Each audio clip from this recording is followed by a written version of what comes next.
talk about surface finish all the time. We do.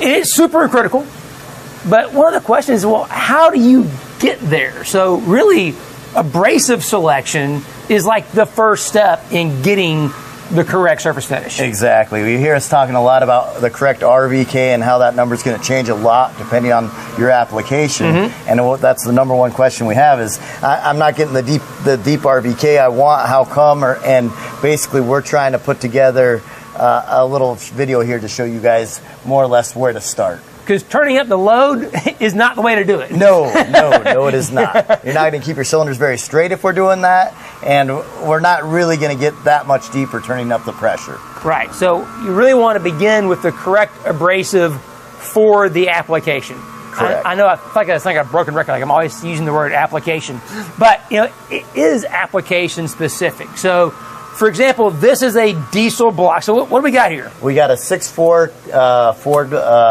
Power Stroke right here, and right now loaded in the hone head we have a 170 grit diamond. Now we use that a lot. That's like probably our most common go-to diamond. Why is that?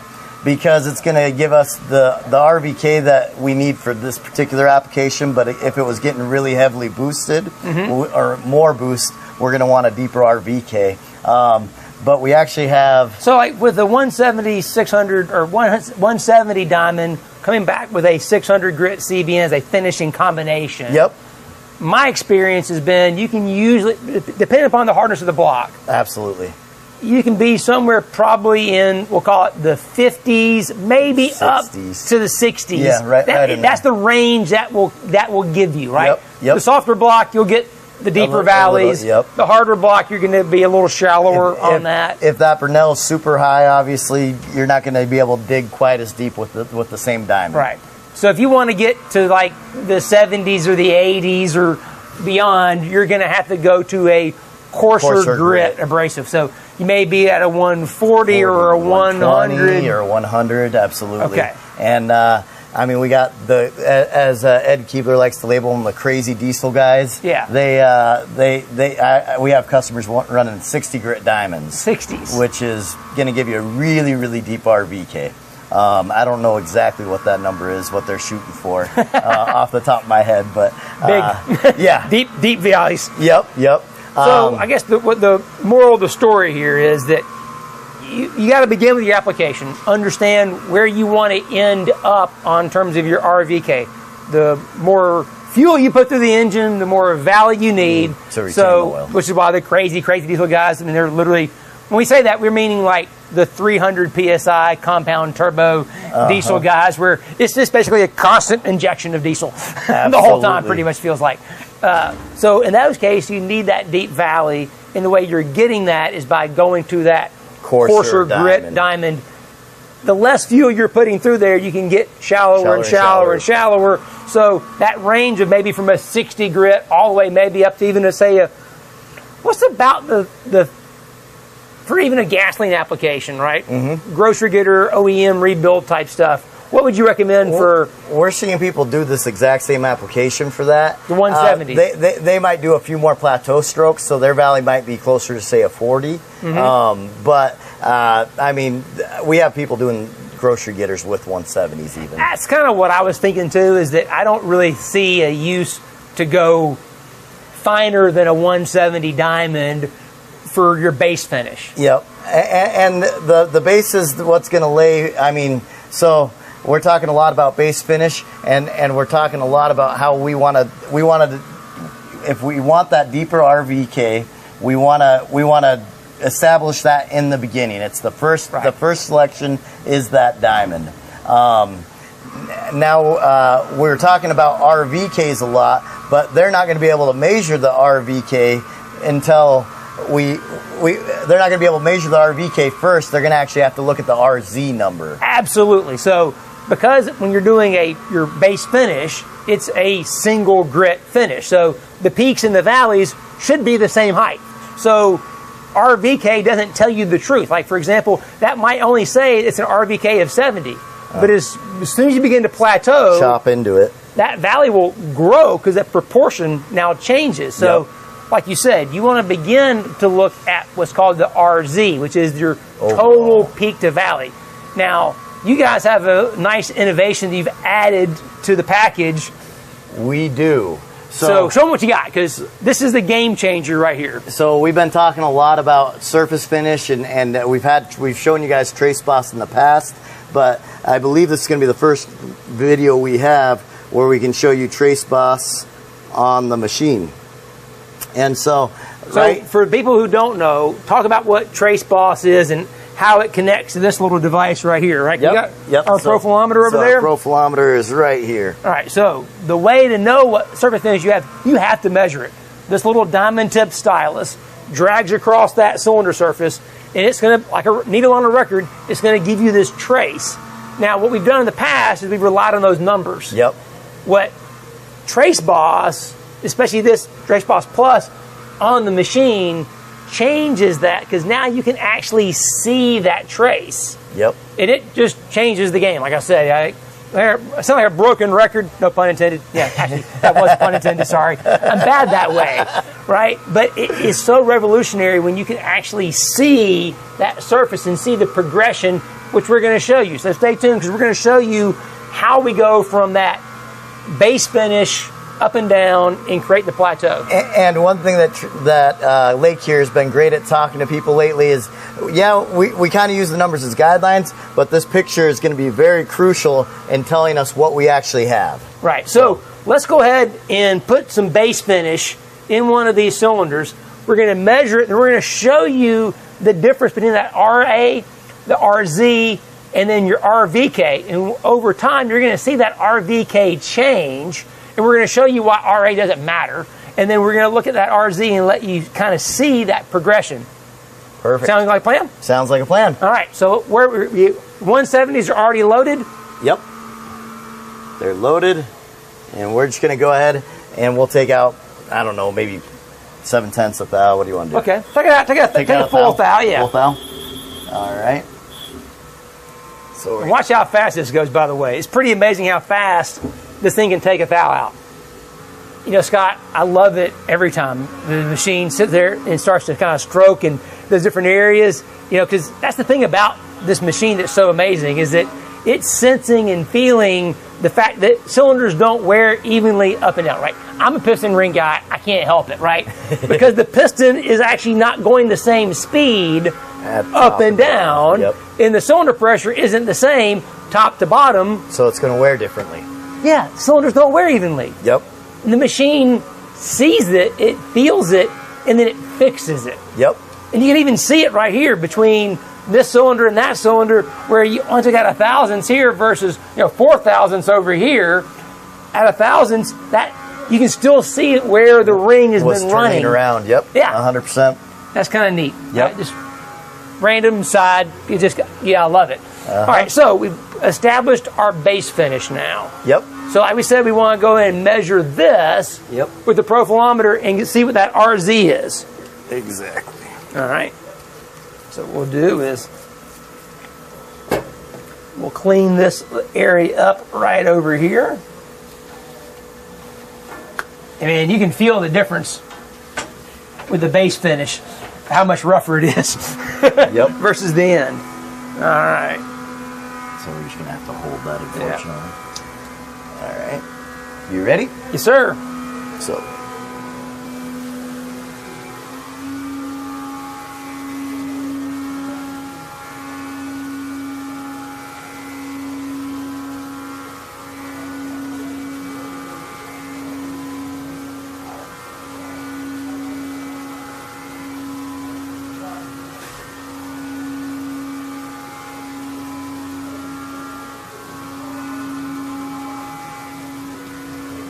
All right.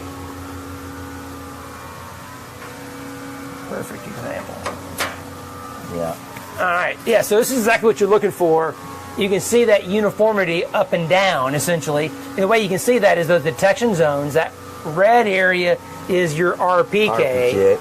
The blue area is your RVK, and they're equal. And you can see the material ratio curve that is basically balanced. Exactly. That's a single grid finish. That's how you know it is. So right now it's saying the RVK is only 50. Yeah. We're not worried about that. What we're looking at is our RZ. Actually, so our RZ is 260, which means this is a pretty hard block. Yep. You know, that's what, because usually a 170 is going to give you 300 plus. Yep, usually. You know, if it's a really soft block, it could be up to 500. Yeah. So this one's really hard because it's basically half of what a soft block is. Exactly. All right. So one thing I really like to do with this trace is that because our scaling is here, because this is a little bit shorter than we thought, I want to do is go in here and adjust the scaling real quick. We're going to go to, where's the keyboard? Right there. All right. So we're going to do, pop right here, and we're going to do 200 micro inches up here. And we'll do 200 micro inches this way. Minimize that. And then she's okay. There we go. All right, perfect. Okay, so now we change our scale to plus minus 200 micro inches. Yep. So every 100 micro inches is a tenth of a thousandth on the side, right? Which means that's 2/10 on the gauge. Yep. Right. So looking at this right here, I mean, we're only maybe 100 micro inches. Yeah. So we could be within a tenth or two of size and be able to knock this down and plateau it. So really, it's minimal stock removal when you're coming to the finishing strokes. Exactly. So this is a great way to measure if you want to figure out if you needed how many plateau strokes, and if we're talking total stock removal. If we saw that these weren't as large, then we know we don't need to do as many plateau strokes, right? Which means that we're going to end up we can hone closer to size, essentially, is what you were saying. Right. Yeah. So with this application, right? So with this one with a very low RZ, 260, there's going to be only a few strokes. With the plateau operation. Whereas, let's say we had an 80 grit diamond in here and we're trying to create these deeper valleys, and that RZ this would be way higher. Way higher. And you may actually have to come maybe almost 3 or 4 tenths from size to stop because you've got so much removal, so many strokes you have to do to be able to get there. Because what you want to do is you're trying to mow the grass and get down to here.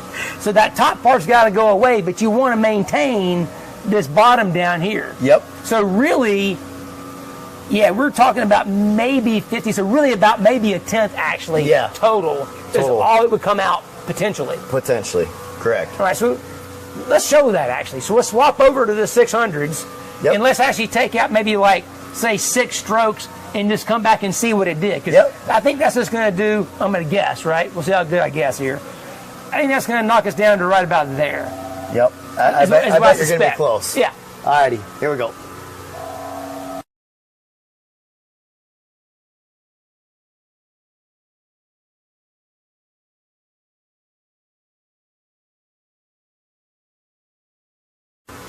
So talk for a second about the plateau mode and how it's different than the normal honing mode. Absolutely. So one thing that's very different about our machines is we plateau out. When we're starting our plateau, we do a couple feed click outs here. 1, 2, and 3 against the wall. And we're not spinning when we do that. So we're not changing the surface finish at the very top of the cylinder. We have a consistent cylinder finish top to bottom. And so that's something very unique with Rottlers that we're proud of. Oh yeah, it makes a giant difference because you can see it.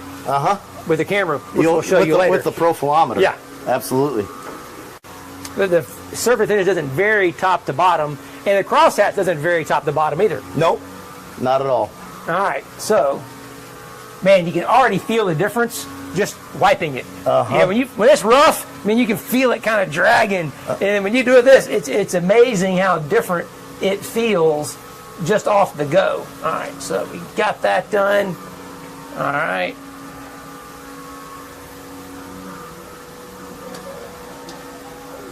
Alrighty. Ready? Yes, sir. Go.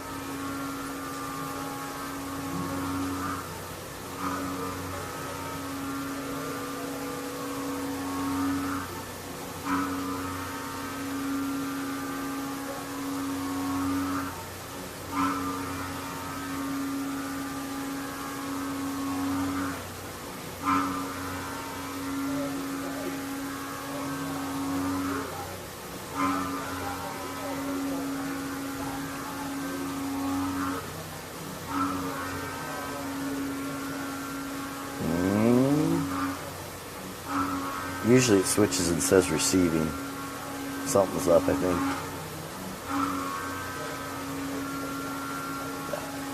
Pretty good. Boom. Right at the top of the, yeah, just like what you said. I guess pretty good. Yeah, pretty much. All right, so what's interesting here is, I said we came out here with 6 strokes. It kind of took that, we didn't change the scale. So we had all this up here. We mowed it down to here. It's getting pretty good, but we're still not quite there yet. You know, the RA went from I think around 26 to 21, which shows you how much it changed, but the RA lies to you. Uh-huh. Look at your RZ number. Yeah. So the RZ originally was 250, 260? 260, yeah. And now we're at 148. Yeah. With 6 strokes. Yeah, that took it down that much. And your RVK really was around like 50 something. It's 46. It really didn't change. Not yet. Not yet. So what I think we need to do now, our RPK is 14, our RK is 54. So our RK is still higher than our RVK, and you can see that right here. That's why. So it needs a few more strokes. What do you think? What's your gut on how much more to take out right now? I would guess about 4 strokes. That's my guess. The same thing. Let's try 4 more and see what happens. All righty.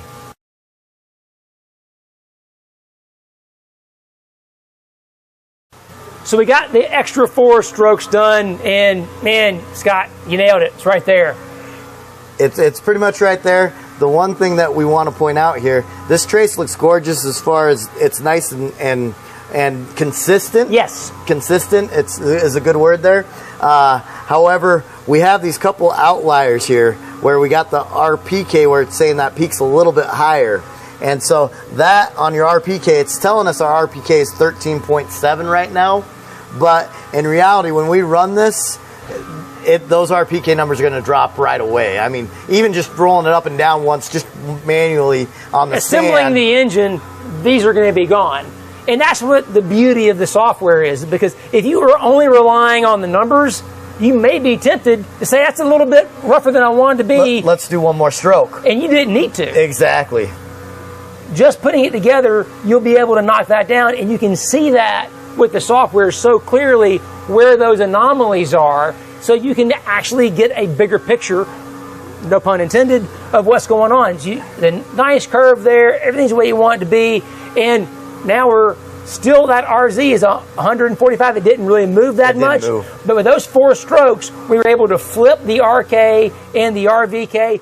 So the RVK went up. Did you notice that? We were in the 40s before, now we're back to the 50s. Yep. And that was just because we're taking that peak down. That ratio is changing. Average. Yep. 100%. And then the nice thing too is we used our camera, which integrates now into the Trace Boss Plus, and we're right at 45.7 degrees crosshatch. Consistently through the cylinder, top to bottom.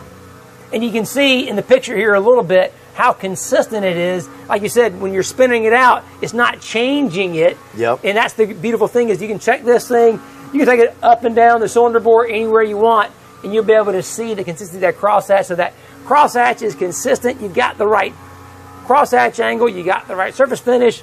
It's job done. So now we can look at the overall picture and not just the numbers, basically, is the big takeaway. And we can look at the picture on the hone itself right here, which is amazing. And one nice cool feature, too, is you can save all of this, and you can even print it out and export it to give it to the customer so that the customer can know what he has for surface finish. On each cylinder, even. Right. Yeah. It's pretty great. It's awesome. So we talked a little bit about surface finish now. We're going to change gears here a little bit. A lot of other questions I get are regarding stones and whether I want to run a 4-stone hone head or a 6-stone or 12-stone. So we just did 6 for the roughing and then 4 for the plateau. Yep.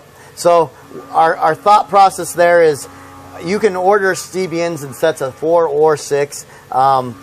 What's the difference between, if we've already established the whole geometry with the 6-stone hone head, if we go back in there with the 4-stone, we're really not changing the geometry of that hole at all, especially with the light load we're putting on it. All we're doing is we're just changing the surface. So, yeah, if we're using 4 stones, we might have to give it one more stroke than if I was using 6 stones. Right. But essentially, we already established the geometry of that hole with the original 6 stones we ran. Right. So that's something to be taken into consideration. And 6 is better than 2. Yeah. So the more, basically, they used to hone with 2 stones. You can still probably find them out there. 2 stone hone heads.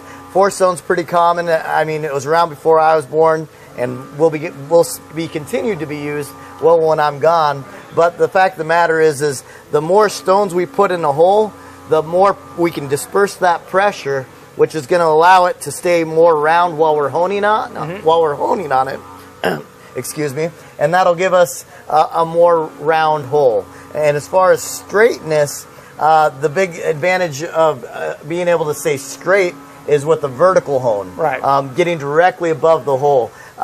We talk straight and round all the time in our classes. Yeah. Really, the only way you guys would be with your bore gauge, you can't measure straightness. We talk about it all the time. Yeah. We have that picture you have in your slides of the slinky. Yeah.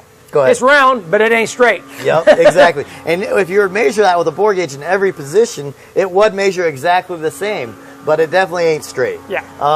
So basically, getting directly above the cylinder helps us eliminate a little bit of the banana shape or the rainbow shape that you might be putting in there from the rocker style machine.